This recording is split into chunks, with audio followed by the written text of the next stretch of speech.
All right. Shay-Lynn had an undeniable energy about her. She'd come into the room and she would turn heads. She was someone that was super kind, always looking out for her friends. She was the type of person that, like, the moment you met her, you were her friend. Her and I had a 5-year age gap, and I loved hanging out with her.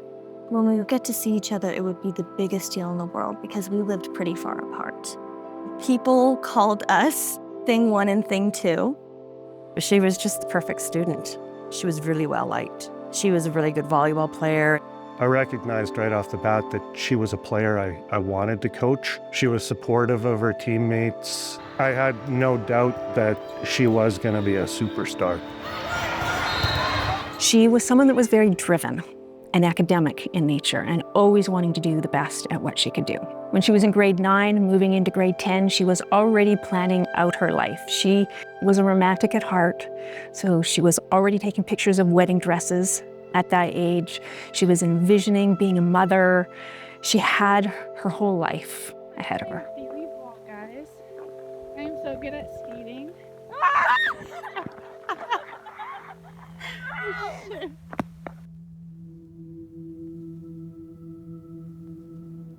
The day started like any other day. Shay-Lynn came out of her room to approach me and ask me if she could have a friend over to work on a homework assignment. In that moment, I agreed, fully expecting that we would see each other at the end of the day. I left to work, and when I arrived home, the house was quiet. So I asked my husband where the girls were, and he said they had headed off for the afternoon, picked up by a friend that had only got her license about 7 or 8 days beforehand. I sat down at my computer station in my office and was just about to go about my day when I received an unsettling phone call from one of the other parents of one of the other girls in the vehicle. And there was a bit of a panicked voice on the call. And she said, "Brenda, the girls have been in an accident. It's not good. You need to get her right away. Shay-Lynn is pinned underneath the vehicle." We arrived at the intersection where the church was that they used to go and watch sunsets at, and the road was barricaded off. Eventually, an RCMP member pulled up to the blockade and started to approach the vehicles one by one. And when they got to our vehicle, they asked us to get outside of the car and come around the side of the road. And he looks at me, and these are the words your family will never forget. "I'm sorry to inform you, but your child has been in a collision tonight and has died." And then he handed back her belongings to us. We asked at that point in time if we could go and see her, and we were denied access. The RCMP said that what we would see, no parent should ever have to see. The lead investigator came up to our vehicle to sort of share their preliminary findings. Apparently, they had a flat rear tire. There was a soft spot in the road that they think started the event and the loss of control. The ultimate act that cost Shay-Lynn her life was that she wasn't buckled up. She was traveling in the backseat of the vehicle. She had minutes before moved over in the back seat to make room for her friend who was joining her. And in that process of transitioning, she wasn't buckled up. She had let her guard down in that moment. And when the vehicle flipped, she was ejected from the vehicle with it landing on her, and she was killed instantly. 3 minutes from the time she transitioned to the time that the driver lost control, 3 minutes later, that's all it took. My parents came home and I'm looking over the banister and I don't see my mom or my dad or anything. I see what I know now as the grief counselor and the priest that was on the crash site. And the grief counselor says, your sister has passed on a one-car rollover on a dirt road at like 5-something p.m.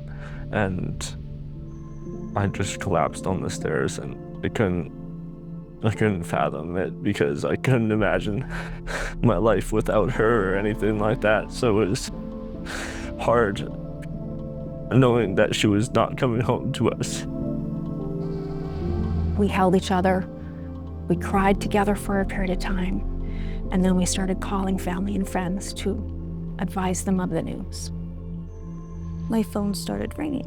I knew something was so wrong. Aiden never called me. I basically said, Aiden, what's going on? I'm scared. And he said, are you sitting with someone? And I said, yes, my mom. And all he said, she wasn't wearing her seatbelt and it got into a crash, she passed away. The phone dropped from my hand and all I could say was no, no, no, no, no, no. I've never heard someone scream so much pain before. It was the hardest thing I could hear because I knew that she lost her best friend. I just remember asking Aiden, what do I do? And he just said, hug your family. And the call ended. It was just such a earth-shattering moment. My body just went cold, shut down. None of this made sense for us. She was always so responsible. We didn't understand how this could be our truth. We never ever thought that this would be a story that we would live. Shay-Lynn wasn't a reckless person. She was very safe. It wasn't supposed to happen to her. I couldn't believe it. I was shocked. Just disbelief, devastation that such a caring, beautiful, bright light could be taken from us. My daughter went to school here. She knew of Shea Lynn, and I remember phoning home and just crying and saying, you gotta wear your seatbelt. It's so important. It's affected me every day since. The impact was really horrific for me. It was just devastating. It was something that shouldn't have happened and didn't need to happen, but happened because of the choices that were made that night at the crash.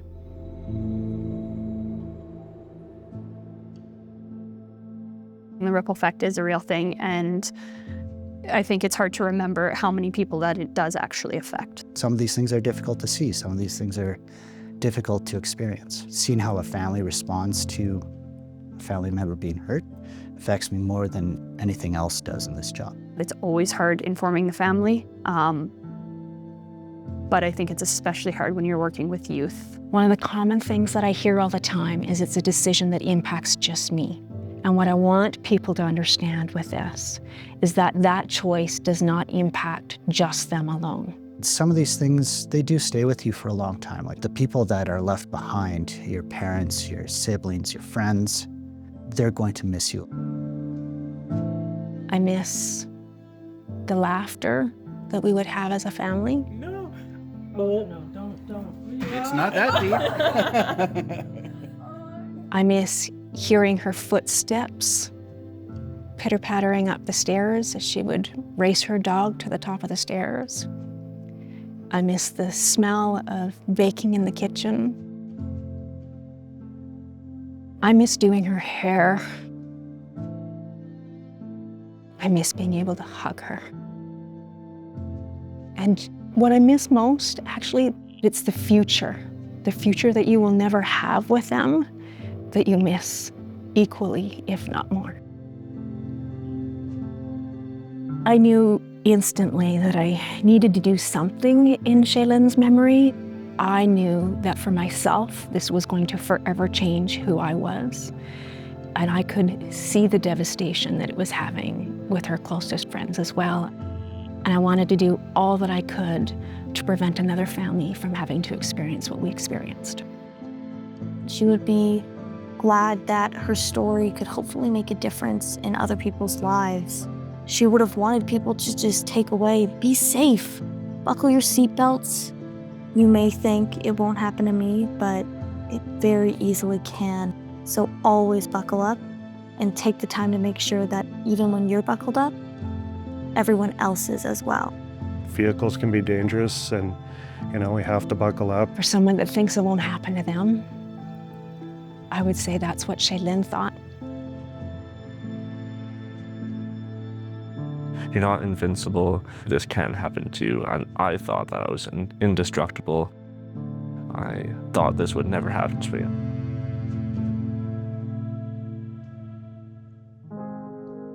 Her legacy lives on. She doesn't just pass away. There's meaning behind it, and she continues to live on and impact other people's lives. When I get into my car, every time I get in my car, I think of Shay-Lynn. And I think if I don't buckle this, I am doing a disservice to Shay-Lynn. Seatbelt safety has become a lost topic, and I want to bring it back to the table. The butterfly effect is that one small, simple action can have a multitude of actions and a ripple effect that grows into something much larger than you ever expected or ever intended over a course of time. One choice was made that day that started its own ripple effect. But through one voice alone, a ripple effect can also be created and change lives and save lives. It's very, very important, obviously, to be wearing a seatbelt. We need to put more awareness on the usage of seatbelts. If you're wearing the seatbelt, all of the safety systems in the car work best. A lot of vehicles right now have a lot of good safety features in them, but they're all built on working together with your seatbelt. Like the airbags are great, the airbags work best if you're wearing a seatbelt. There's still a lot of injuries that can happen if you choose not to wear a seatbelt. If you're wearing a seatbelt, it's the difference between life and death. Your choice and your decisions impact not only you, but those you love. The last thing I say at every practice is drive safe, and I always take opportunities to remind them, buckle up, drive for the conditions, drive safe. I do feel responsible to pass that message on all the time. You are loved and you matter. Don't take risks with your life. It affects so many more people than you could possibly know. It can take a fraction of a second for your life to be changed forever, for your life to end, for your family's life to be changed forever. Unless the car is in park, I am not unbuckling my seatbelt. Even if you don't think you need to buckle up for yourself, do it for the people that could get that call. Do it for those who love you, even if you think you're safe. No one gets up in the day thinking that you're going to get in a crash, but they happen every single day. It is not something that's fixable, but it is something that's preventable.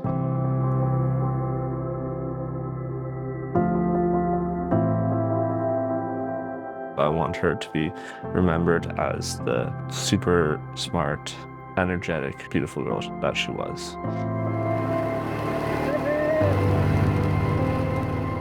I hope her legacy will be one of protection, advocacy, and love, ultimately.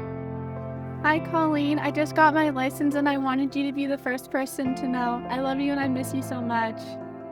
Through sharing her story and others learning, they'll be inspired to choose differently. And through that, we will save lives. I came across this poem in one of her books after she passed, and I think this is representative of who she wanted to be. And it's a picture of a young girl with a butterfly. And it says, "I will not be another flower, picked for my beauty and left to die. I will be wild, difficult to find, and impossible to forget." And I think that that's really how she lived her life. Was she wanted to be special. She wanted to make an impact in the people's lives that she touched and just make a difference.